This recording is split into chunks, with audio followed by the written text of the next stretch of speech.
ఒక్కసారి ఈ వీడియో చూడండి అన్న. ఎంత విషాదకరమైన ఘటన అంటే నాకు ఇప్పుడే ఫోన్ వచ్చింది. కన్న కొడుకు చనిపోతే ఒడిలో పెట్టుకొని శ్మశాన వాటికలో దాదాపు మధ్యాహ్నం నుంచి 8 గంటలు ఇక్కడనే కూర్చున్నాడు ఆ వ్యక్తి. అన్న, ఈ ఘటన ఏంటంటే మన తెలంగాణలోనే జరిగిందన్న. ఒక తండ్రి తన కొడుకు చచ్చిపోతే తన శవాన్ని పాతిపెట్టడానికి కూడా శ్మశాన వాటికల పైసలు లేక దుఃఖిస్తుంటే ఒక సంస్థ వాళ్ళు వచ్చి ఆ కార్యక్రమం చేశారు. అయితే ఇక్కడ ఒక క్వశ్చన్ అడుగుదాం అనుకుంటున్నాను. మనుషులు ఏందన్నా మరి ఇంత ఘోరంగా తయారయ్యారు? ఆ ఊర్లో ఆ యొక్క తండ్రి నిరుపేద వ్యక్తి అని తెలిస్తే, ఆ చిన్నపిల్లవాడు చనిపోయినని తెలిస్తే 8 గంటలు బాధపడుతుంటే అక్కడ ఉన్న ఊరోళ్ళందరూ కొన్ని పైసలు వేసుకొని ఆ పిల్లవాడికి సాయం చేసి పాతి పెట్టేస్తే అయిపోతుంది.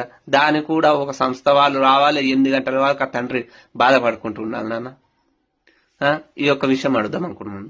ఇంకో విషయం, అట్లా కాకపోని ఎవరో ఒకరు ఫోన్ ఉంది, ఫోన్లో ఇట్లా ఒక రీల్ తీసి పెడితే అన్న ₹1 2 ఎవడో ఒకరు చేస్తారు కదా.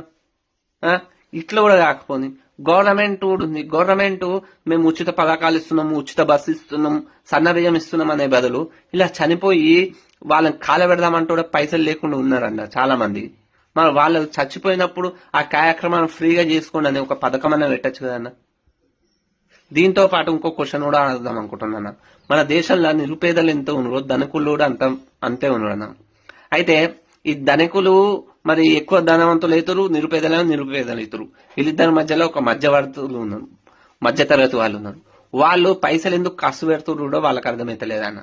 ఎగ్జాంపుల్ ఏంటంటే, ఒక సినిమా చూస్తే ఎంటర్టైన్మెంట్ అన్న, కానీ ఫ్రీ మళ్ళీ పాత సినిమాలు 1990లో రిలీజ్ అయిన సినిమాలు కూడా ఇప్పుడు థియేటర్లో 2000 3000 టికెట్లు పెట్టి కొంటూ చూస్తున్నారంటే వాళ్ళని ఏమన్నాను అన్న, యూట్యూబ్ లో రావా?